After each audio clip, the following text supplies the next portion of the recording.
કે આના કરતા 4 ગણા પ્રોજેક્ટ મંજૂર થયા, પણ ટાઈમના અભાવે મને ખબર નથી કે પછી દાસ સાહેબે કંઈક લખીને નહીં જાજુ આપ્યો હોય ગમે તેમ, પણ આના કરતા 4 ગણા પ્રોજેક્ટ હું બોલવા જાઉં તો 15 મિનિટ થાય મનસુખભાઈ, એટલા પ્રોજેક્ટ મંજૂર કરીને આપ્યા છે છેલ્લા 4 દિવસની અંદર. અને કોઈ દિવસ આજે અત્યાર સુધીમાં એવું નથી બન્યું કે મુખ્યમંત્રીએ કીધું હોય અમને કે કોઈ મંત્રીશ્રીએ કીધું હોય કે અમારી પાસે આ વખતે બજેટમાં જોગવાઈ નથી એટલે આવતા વખતે જશું.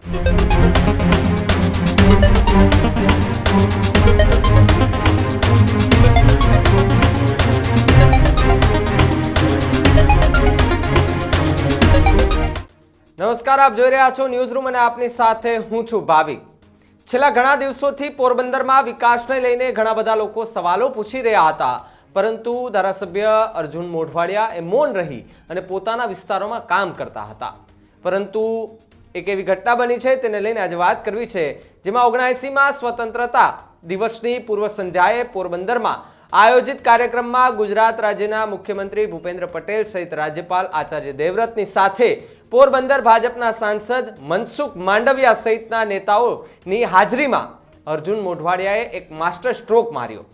મુખ્યમંત્રીની સ્પીચ બાદ મોઢવાડિયા સ્પીચ માટે ઊભા થાય છે અને સીધા જ ત્યાંથી એક એવું નિવેદન આપે છે કે સીએમએ જે આજે ફક્ત 5 જાહેરાતો કરી છે, પરંતુ ઘણું બધું આપ્યું છે. આ વાત કહી અને મોઢવાડિયાએ વિરોધીઓના મોઢા બંધ કર્યા. શું કહ્યું અર્જુન મોઢવાડિયાએ સ્ટેજ પરથી અને સીએમ સામેથી, અને આ વાત સાંભળી અને સીએમ પણ ખડખડ હસવા લાગ્યા હતા. જુઓ આ વિડીયોમાં. માનની રાજ્યપાલશ્રી તરીકે તો યાદ રહેશે જ, પરંતુ એવા ઋષિ પુરુષ છે આપણા કે આવનારી પેઢી છે એણે પ્રાકૃતિક ખેતીની ક્રાંતિ માટે જે મિશન ચલાવ્યું એના માટે આવનારી પેઢી સૈકાઓ સુધી એમને યાદ રાખવાની છે. અહીંયા આપણે એટલા સદભાગી છીએ કે પહેલી વખત પોરબંદરની અંદર રાજ્ય કક્ષાનો સ્વાતંત્ર્ય દિન પોરબંદરમાં ઉજવવાનું માનનીય મુખ્યમંત્રીશ્રીએ પરવાનગી આપી અને ઉજવવાનું નક્કી કર્યું, એટલે હું માનનીય મુખ્યમંત્રીશ્રીનો પણ આભાર માનું છું. માનનીય महामहिम जी, वडीलों છે हमारे यहाँ बुजुर्ग आते हैं तो कुछ जेब में से देकर जाते हैं, ये हमारी परंपरा है. तो आज मुख्यमंत्रीश्रीए થોડીક જાહેરાતો કરી.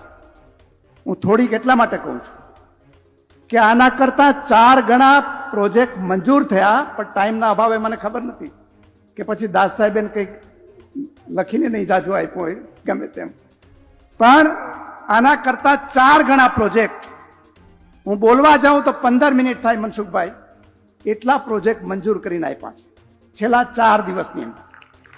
આ બધા અધિકારીઓ છે એણે 5-6 દિવસ આ એક જ એક્સરસાઇઝ કરી છે. માન્ય મુખ્યમંત્રી શ્રી શુક્રવારે ફાઇલ ક્લિયર કરતા હોય છે, પણ અમારી બધી ફાઇલો છે એ કોઈ સોમવારે થઈ, મંગળવારે થઈ, બુધવારે થઈ, લગભગ બધી પૂરી કરીને આવ્યા છે. અને જે જાહેરાત કરી એના કરતા 4 ગણા પ્રોજેક્ટ, હું પછી જાહેરાત કરીશ એની, કારણ કે મને ખબર છે એટલા પ્રોજેક્ટ આપણને આપ્યા છે. અને આપણે સદભાગી છીએ કે આપણા ઘરના વડીલ એવા છે માનનીય યશસ્વી પ્રધાનમંત્રી નરેન્દ્ર મોદીજી, સમજદાર અને જે વિઝનરી ઘરના લીડર હોય એના ઘરનો ખજાનો કોઈ દિવસ ખૂટે નહીં. એટલે આપણી એવી વ્યવસ્થા કરીને માનનીય પ્રધાનમંત્રી ગયા છે કે આપણા મુખ્યમંત્રી શ્રી તિજોરીમાં હાથ નાખે જેટલા લે એના કરતા ડબલ થઈ જાય. અને કોઈ દિવસ આજે અત્યાર સુધીમાં એવું નથી બન્યું કે મુખ્યમંત્રીએ કીધું હોય અમને કે કોઈ મંત્રીશ્રીએ કીધું હોય કે અમારી પાસે આ વખતે બજેટમાં જોગવાઈ નથી એટલે આવતા વખતે જશું. જે લઈને ગયા છે પોરબંદર માટે એ બધું જ મંજૂર કરીને લઈ આવ્યા છે. એટલે હું માનનીય મુખ્યમંત્રીશ્રીનો હૃદયપૂર્વક મારા વતી, અમારા સાંસદ ડોક્ટર મનસુખભાઈ વતી, અમારી આખી ટીમ વતી અને પોરબંદરની જનતા વતી એમનો આભાર માનું છું. મનસુખભાઈ તો આપણા પ્રતિનિધિ છે, આપણો હક છે અને આજે યજમાન પણ છે.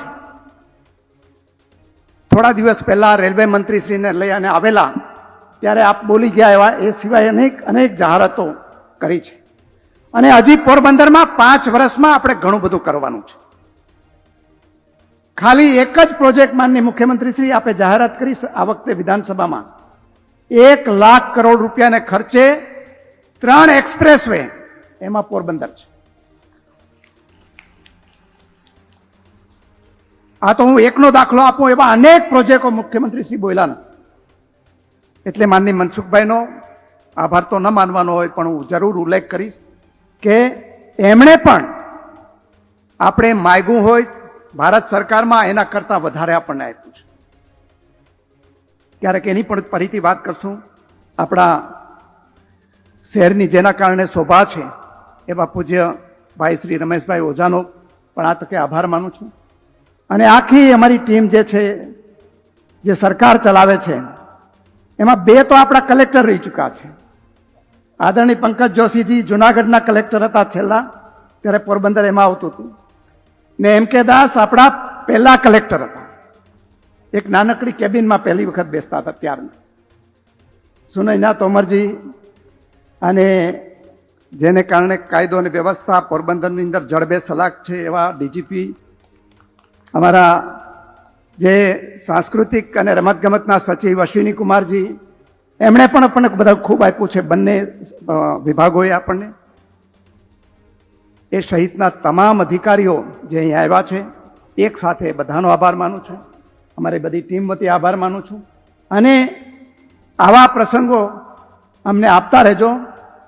અમે પોરબંદરને ઉજળું કરીને બતાવવું છે, અને એ ઉજળું આવતા 5 વર્ષમાં થવાનું છે. ભલે જેને જે કહેવું હોય કે, પણ આપણે કરીને બતાવીશું. માનની મુખ્યમંત્રીશ્રીની આગેવાનીમાં ગુજરાત સરકાર અને આપણે આપણા યશસ્વી વૈશ્વિક લીડર નરેન્દ્રભાઈના આશીર્વાદ છે. એટલે પોરબંદર છે એ જે થોડું ઘણું ક્યાંક રહી ગયું હશે કચાશ, એ આગળ વધારીને રહેશું. વધારે સમય નથી લેવો. આપ સૌ ઉપસ્થિત રહ્યા માટે આપનો સૌનો આભાર. અને આખા માનની મુખ્યમંત્રીશ્રી અને માનની મહામહિમ રાજ્યપાલ શ્રી, માનની રમેશભાઈ, માનની મનસુખભાઈ, બધાનો ખૂબ ખૂબ આભાર માનું છું. આપ સૌનો આભાર. ભારત માતા કી જય.